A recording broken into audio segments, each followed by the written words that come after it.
3.973.150 dinari dostati po konkursu od pokrajinskog sekretarijatu za energetski sirovini, a okolo 2 milioni dinari dala lokalna samouprava z opštinskog budžetu.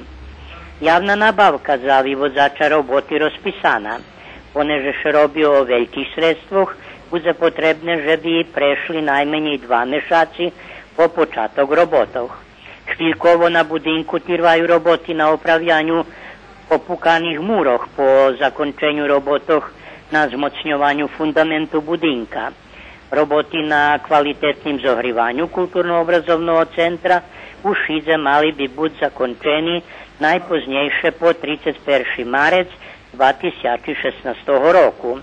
U Ruskim dome u Šidze i tej žimi amatere kulturno-umetnickog društva Đura Kiš buduše zohrivac na drevo.